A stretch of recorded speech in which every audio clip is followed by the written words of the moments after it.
Eu sou muito perseguido, tenho muitos haters. Primeiro, de um lado eu tenho feministas que odeiam o que eu ensino, porque, por exemplo, eu ensino mulheres a perdoarem traição. E isso hoje em dia é um absurdo, né? Você foi traído e você vai insistir num casamento? Mas você ensina homens a perdoar traição? Também. E aí Então... vem o outro lado dos haters, que são os red pill. Ah, tá. Entendi. Então, de um lado, as mulheres feministas odeiam o meu ensino porque eu ensino mulheres a perdoarem traição. E os red pill me detestam porque eu ensino homens a perdoarem traições femininas. Mas isso é completamente bíblico. Porque o meu entendimento sobre família é que a família bíblica, olha só o que eu vou te ensinar, a família bíblica é compromisso com a santificação do outro. Quando você tem uma família cristã, você tem um núcleo onde todo mundo se importa, ou deveria se importar, com a salvação do outro. Eu amo meu filho, eu amo meus 3 filhos, eu quero que eles tenham uma vida boa, eu quero que eles tenham um bom emprego, eu quero que eles ganhem dinheiro, eu quero que eles se casem com uma grande mulher. Mas acima disso tudo, eu quero que eles sejam amigos de Deus e eu quero que eles cheguem no céu. Essa é a minha única condição sine qua non. Eu amo minha esposa, eu quero que ela seja feliz, eu quero que ela viva uma vida confortável, eu não quero que ela sofra, mas antes disso tudo, eu quero que ela vá para o céu, cara. Se ela tiver que sofrer por Cristo, se ela tiver que padecer pelo Evangelho, por amor a Cristo, que sofra. O meu maior interesse, o meu interesse primeiro é a salvação dela. E é por isso que eu sou capaz de perdoar um adultério dela. Veja, Vilela, minha esposa, Jéssica, é a mulher mais parecida com Jesus que eu conheço. Eu sou fruto do perdão dela. Muitas vezes eu fui um otário e a minha esposa me perdoou. Eu não consigo imaginar a minha esposa me traindo. Mas eu vou dizer uma coisa aqui para ficar registrada. Se minha esposa me traísse um dia, eu perdoaria minha esposa. E não só perdoaria, mas eu correria atrás dessa mulher até as últimas consequências. Não em primeiro lugar para restaurar o nosso casamento, mas em primeiro lugar por causa da alma dela. Para que a alma dela seja salva e saia do pecado. Para que a alma dela seja restaurada e encontre com Deus novamente. Eu iria correr atrás dessa mulher, eu iria até as últimas consequências para que ela voltasse para mim e a minha família fosse restituída, e eu perdoaria quantas vezes fossem necessárias, porque em primeiro lugar eu tenho um compromisso com a salvação da Jéssica. Isso é muito profundo, é muito forte isso. Pois é, e as pessoas não conseguem entender hoje, porque o casamento virou um contrato. É. Então, a partir do momento que a pessoa te trai, ou te decepciona, ou mente, e não está mais valendo a pena ficar casado, não, vou embora. Para que eu vou ficar aqui? Hoje o casamento virou um contrato com cláusulas rescisórias. Né? Engraçado que você citou o caso da Sandy e do Lucas. Eu não costumo acompanhar a história dos famosos. Eu também não sei qual a história deles, assim. Eu só vi agora que o tempo que eles ficaram juntos. Exato. Né? E como sempre, como figuras públicas, eles tentam dar uma Blindada. blindada e falam pouca coisa na mídia, mas uma das coisas que eu vi que eles falaram é que nós, depois de muito tempo, decidimos que é um melhor caminho, nós estamos trilhando um novo caminho. Não existe lógica nisso para mim, cara. Porque o único caminho que é um testemunho para a sociedade, para os filhos, que é um testemunho para o cônjuge e que agrada ao Senhor é a manutenção da aliança. Para mim, casamento não tem plano B. Para mim, todo casamento pode ser restaurado e deve ser restaurado. Essa é a minha visão. Eu tenho lutado por isso. E hoje eu tenho uma comunidade no Instagram que está chegando em quase 2 milhões de pessoas, que é um epicentro de casamentos restaurados, de pessoas que chegaram lá quebradas, distanciadas, incrédulas com relação à restauração. E eu começo a mostrar esse caminho e a luz do Evangelho abre os olhos dessas pessoas e elas aprendem um caminho de restauração e veem, no final das contas, que é possível restaurar. Entende? Porque a gente vê que o caminho mais fácil é a separação sempre. Sempre, né? Sempre. Pro egoísmo. Porque, né? Não, pro egoísmo, até para parar uma dor às vezes, né? É verdade. Você se afastar da pessoa às vezes é a coisa mais fácil, porque não deve ser fácil superar alguns traumas. Sim. O mais fácil é separar. E o que eu vejo é que a maior parte dos conselhos que você vai ver na internet é para separar. É. Quem fez uma vez vai fazer de novo. Uma vez que a confiança se vai, não volta mais e tudo mais. Exato. Que é o que a gente vê, que é uma visão do mundo, né? Foi o que me frustrou com a psicologia, por exemplo. Então, é isso que eu ia falar.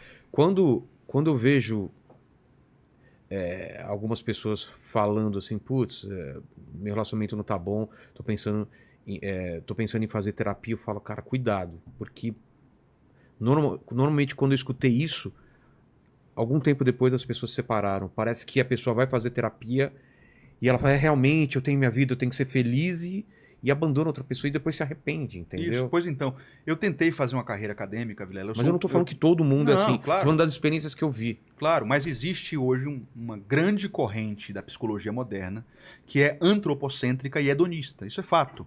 É óbvio que você tem grandes psicólogos. O Jordan Peterson, por exemplo, é um Sim. psicólogo gigantesco.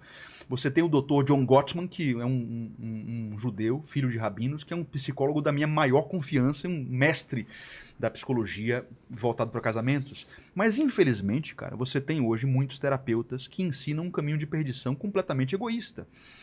Foi uma das coisas que me frustrou com a psicologia. Antes de entrar no quartel e me tornar oficial, eu tentei fazer uma carreira acadêmica como...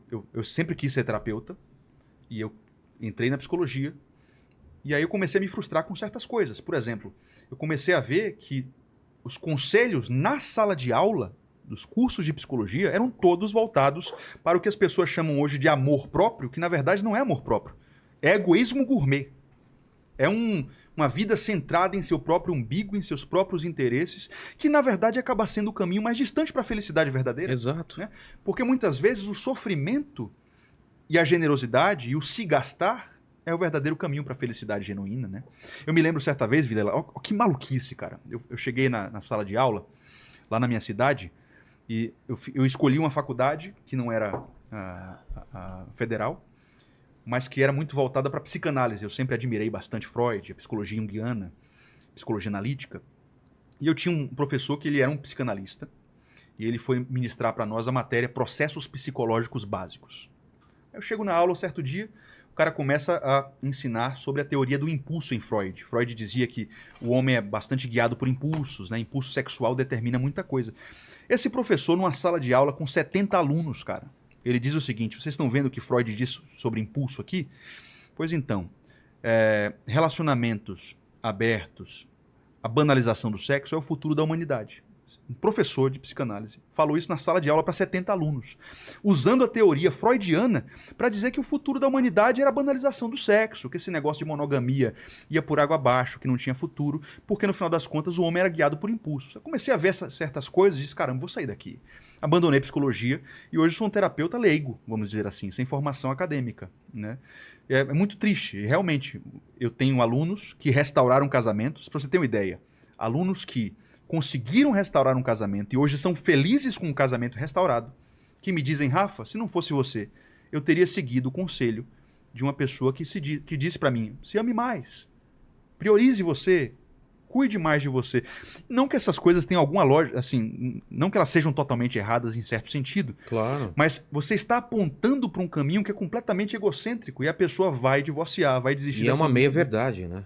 Meia-verdade, porque se ela fizer isso e tentar a felicidade num segundo casamento, vai acontecer a mesma coisa. E num terceiro, e num quarto, porque sempre vai haver decepções. Senão a gente não veria tanta gente famosa e rica, sozinha e depressiva e triste, que olhou pra trás e não construiu nada. Exato. Vilela, o diabo sabe o valor da monogamia, o valor do casamento bíblico, o valor da estrutura familiar. Tem um livro de um cara chamado Joseph Daniel Unwin. Joseph Daniel Unwin. Esse cara foi professor no século XX, no início do século XX, de duas das maiores faculdades do mundo, que é Cambridge, você conhece, e Oxford. Um PhD nos estudos sociais. E ele escreveu um livro que é um calhamaço gigantesco, assim, maior do que a minha Bíblia aqui. O nome desse livro é Sexo e Cultura. Não tem ele em português, somente em inglês. Ele demorou décadas para fazer esse livro. Ele estudou simplesmente 80 civilizações ao longo de 5 milênios. Tá? E esse cara, depois de estudar 80 civilizações, desde o início da humanidade, passando pela Babilônia, pela Grécia Antiga, por Roma, passando pelo período medieval, até as sociedades pós-modernas, o cara definiu o seguinte: depois de estudar a minha vida inteira, 80 civilizações e 5 mil anos de história, eu defini o seguinte, que toda civilização só caiu depois que o regramento sexual rígido caiu. Olha só que interessante, ele percebeu que ao longo da história, antes de uma civilização cair, a família caía. Você tem isso, por exemplo, em Esparta. Não sei se você já ouviu falar da história da queda de Esparta, mas Esparta era hegemônica na Grécia Antiga, não tinha ninguém para dar em Esparta. Começou a acontecer uma banalização do sexo, uma degeneração das famílias. Você tem escritos que provam que quando chegou no ápice de Esparta, a mulher não precisava mais respeitar casamento. Ela podia ficar com quem quisesse, ela podia trair o marido. E as mulheres espartanas não eram punidas por causa disso. Elas não precisavam mais ter filhos, e a maternidade começou a ser desencorajada. Os prazeres hedonistas e os bacanais idólatras começaram a ser incentivados. Pouco depois, Esparta começou a enfrentar um grande caos de efetivo, e foi por isso que Esparta acabou cedendo naquela batalha de Leuctra, né? Não sei se você já ouviu falar, aquela batalha de Leuctra para o general Epaminondas, dos tebanos, que ele inventou a formação oblíqua, né? Eles atacavam na diagonal. Então, Esparta perdeu porque ali já estava em colapso. A família espartana tinha caído. A mesma coisa aconteceu em Roma. Antes de Roma cair, você tem a degeneração da família, você tem a degeneração do sexo, bacanais, orgias, relacionamento aberto, todo tipo de depravação. Depois a civilização cai. É o que está acontecendo conosco hoje. É o que está acontecendo conosco hoje. Quando você vê a crise do Ocidente, das maiores potências do mundo, por que isso? Porque a família caiu primeiro, né? Você vê, por exemplo, quando você olha ao redor do mundo, muitos países aí que eram referência de poder e de riqueza. Se você olhar para o Japão, por exemplo, o PIB do Japão, em 95, é maior do que hoje. Sabia disso? Não. 2023, o PIB do Japão era maior em 95, porque se tornou um país velho. As pessoas não querem mais ter filhos, as pessoas não querem mais ter famílias. Você tem jovens japoneses que não querem mais se relacionar com mulheres. Eles não querem mais ter nenhum tipo de contato com sexo real. Tem uns que se relacionam com personagens de desenho animado. Isso. Eu não sei se você... O casamento, né, do cara com... Vilela, o futuro, a Bíblia... Aqui tem um cara que eu não... Você não bota a mão no fogo. Não bota a né? mão no fogo, daqui a pouco ele tá casando com um personagem do... Inteligência artificial. Inteligência artificial, exatamente. Não, mas isso é real, cara. É? É real. O futuro é assustador, Vilela. A Bíblia é clara que antes de melhorar vai piorar. Você sabe disso, né? Antes de melhorar vai piorar um pouquinho. Já tá piorando, né? Já.